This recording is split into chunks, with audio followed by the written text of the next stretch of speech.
کہ شیطان نے یہ مشورہ دیا کہ آپ بالکل پریشان نہ ہو، آپ کا دل، آپ کا ایمان آپ کے دل میں ہے.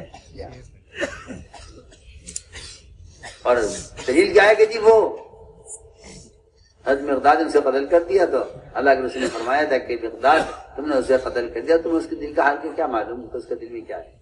دل کا حال تو اللہ جانتے ہیں. آپ بتائیے صحیح. جو کافر 1 منٹ پہلے کفر پر تھا اسے تلوار دے کر کلمہ پڑا ہے، آپ ہمارے کہ مقداد تمہیں دل کا حال معلوم نہیں ہے. اس نے جو کلمہ پڑھا ہے دل سے پڑھا ہے یا جان بچانے کے لیے پڑھا ہے یا اللہ کو پہچان کر پڑھا ہے، تو فیصلہ نہیں کر سکتے. اگر تم کا دل چیر کے بھی دیکھ لو گے کاٹ کر، اس میں بھی کلمہ لکھا ہوا نظر نہیں آئے گا. یہ حدیث کا مفہوم یہ بنتا ہے. آپ نے اس کافر کی متعلق اس بات کو اپنے لیے دلیل بنا لیا کہ آپ ظاہر کو مت دیکھیے، دل کا حال اللہ جانتے ہیں. ہم صاف تو بحث کرتے ہیں کہ اگر مسلمان کو سنت کے حلیے میں رہنے میں قانونی رکاوٹ ہے، پولیس میں ہے، فوج میں ہے، کسی حکومتی کسی شعبے میں، کسی ڈپارٹمنٹ میں ہے،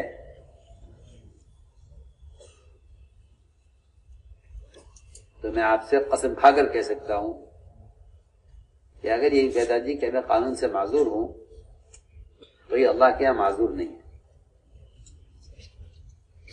اللہ کے یہاں معذور نہیں ہے. میری بات آپ لکھ لیجئے، مجھے اپنی بات پہ پورا یقین ہے. یہ اللہ کے یہاں معذور نہیں ہے، لیکن قانون اللہ کا ہے، اللہ کے رسول کا ہے، ان کا نہیں ہے قانون.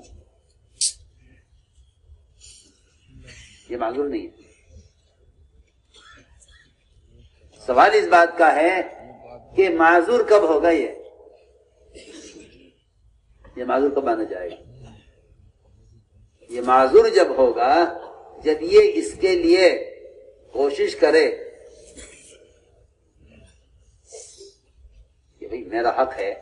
میں آپ سے ایک سوال کرتا ہوں، آپ تو اس پر ہیں سب کہ بھئی تم اس نے لے جانا چاہتے ہو جاؤ لے جاؤ، اور تم یہ جو ہے بنا طریقہ لے جانا چاہتا ہو جاؤ لے جاؤ، تم میرے کپڑے لے جانا چاہتا ہو جاؤ لے جاؤ. اور اگر سنو جر دیکھ کے، اور اگر تم میری زمین دباؤ گے، میرا مکان قبضاؤ گے، میری دکان پر جھوٹا دعویٰ کرو گے، میں جان مال لگا دوں گا اپنی دکان چھوڑوانے کے لیے. سوچیے آپ میری بات تو توجہ دیجیے، میں کیا کہہ رہا ہوں.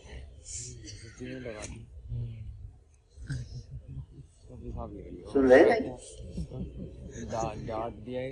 بہت اہم بات ہے. آپ کو کوئی مکان لے جانے لگے، آپ کی کوئی دکان قبضانے لگے، آپ 1000 پہ کھڑے ہو جائیں گے جا کے میں 50 لاکھ خرچ کر دوں گا، میری دکان ہے، میرے دادا کا مکان ہے. آپ اگر دعویٰ کریں گے تو میں 50 لاکھ کا مکان اگر ہے تو ہم 25 لاکھ خرچ کرنے کو تیار ہیں اس کو بچانے کے لیے. بتائیے آپ اپنی دنیا کے لیے لڑنے کو ہر وقت تیار ہیں، اور جب آپ کے دین پر کوئی بات آتی ہے تو آپ کہتے ہیں جی میں کیا کر سکتا ہوں، قانون ہے.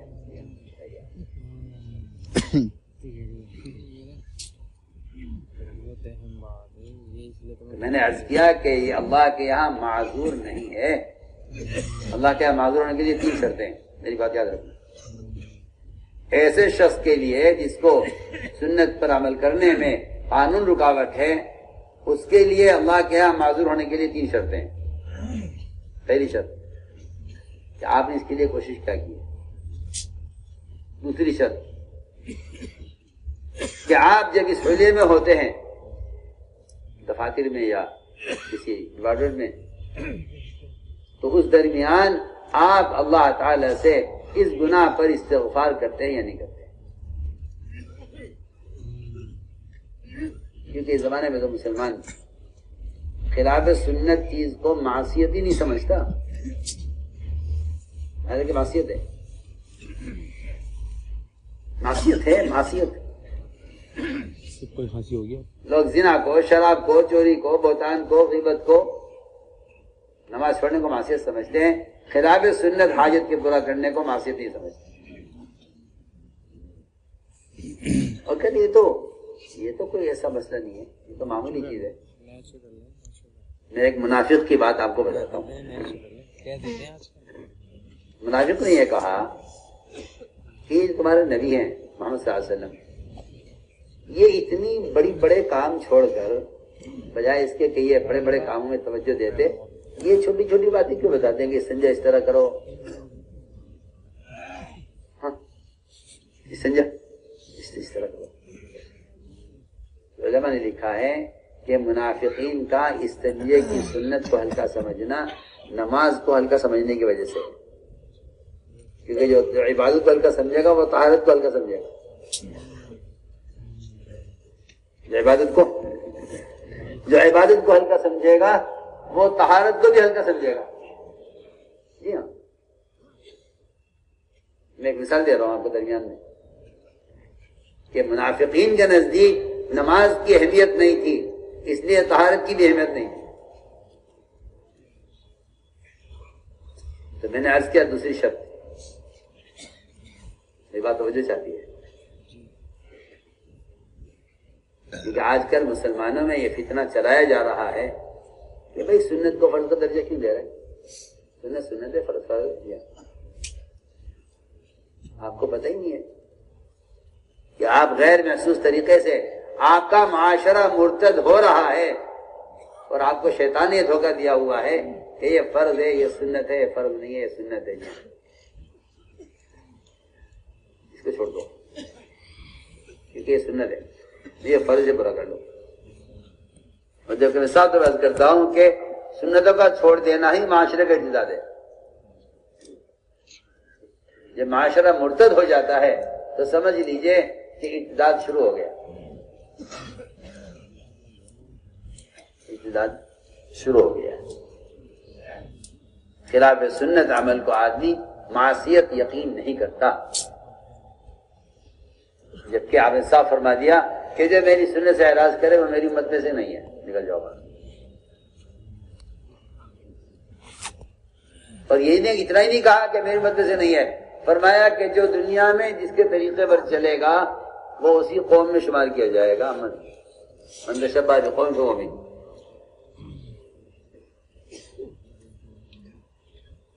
تو ہم عرض کر رہے کہ دوسری شرط یہ ہے، دوسری شرط یہ ہے اللہ کے یہاں معذور ہونے کی کہ جب تک آپ اس حلیے میں ہیں، مجبور ہیں، آپ اس سے نفرت کرتے رہیں اور اللہ تعالیٰ سے استغفار کرتے رہیں کہ اللہ میں اس مجبوری میں یہاں ہوں، ورنہ تیرے نبی کی سنت تو ایسی سنتیں ہیں کہ آدمی کسی بادشاہ، کسی وزیر، کسی امریکہ اور یورپ کے صدر کے سامنے جا کر بیٹھ جائے تو اس کو محمد صلی اللہ علیہ وسلم کے حلیے میں اس کو وہ عزت اور فخر محسوس ہو، ورنہ آج کل مسلمان اس چکر میں ہے کہ غیروں کی طرح بن کر دکھلاؤ تاکہ غیر ہم سے محروم ہو۔ دیکھیے تو صحیح کیسی حماقت، کیسی جہالت ہے یہ۔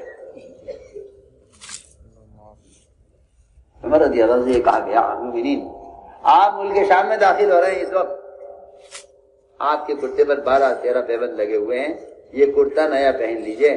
فرمایا اگر ہم نے اس وقت ان کو مرعوب کرنے کے لیے پیبند کا کرتا اتار کر نیا کرتا پہنا تو اللہ ہمیں ذلیل کریں گے۔ سنیے آپ، یہاں تو غیروں کے لباس میں عزت تلاش ہو رہی ہے اور وہاں کیا بات ہو رہی ہے؟ بھائی بات سنو، اسے رکھ، آپ سے تو کہہ رہا ہوں، آپ یہاں ہیں نہیں، دھیان سے بات سنو۔ یہ نہیں کہا پینٹ پہن لیجئے۔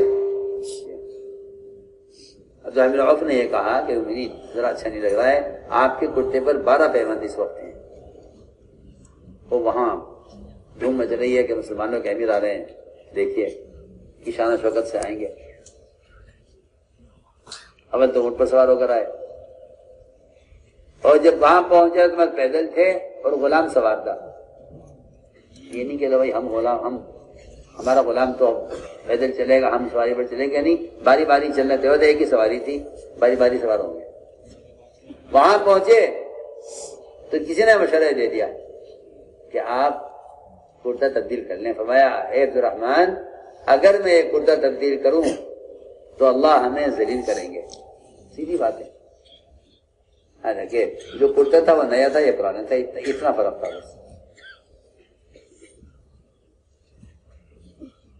اس لیے میں عرض کرنا چاہتا ہوں کہ آپ کسی ماحول میں بھی ہوں، سنت پر عمل کرنے سے گھبرانا یا کترانا، یا آپ کے دل میں غیروں کا تاثر یا غیروں کی محبت، اس کے علاوہ خدا کی قسم تیسری بات نہیں ہے. یا آپ کے دل میں غیروں سے محبت ہے اس لیے آپ کو غیروں کا لباس پسند ہے، یا آپ کو غیروں کا دل میں تاثر ہے اس لیے آپ ان کے غلام بن کر ان کا لباس پہنتے ہیں. اور غیروں کا تاثر، غیروں سے محبت، یہ دونوں چیزیں ایمان کے خلاف ہیں. تو میں اس کا دوسری شرط یہ ہے کہ آپ جب تک اس حلیے میں ہیں دفتر میں، اس وقت تک آپ استغفار کرتے رہیے، اس سے نفرت کرتے رہیے. دو شرطیں ہو گئی. تیسری شرط یہ ہے کہ آپ وہاں سے نکلتے ہی سب سے پہلے اپنے لباس تبدیل کریں.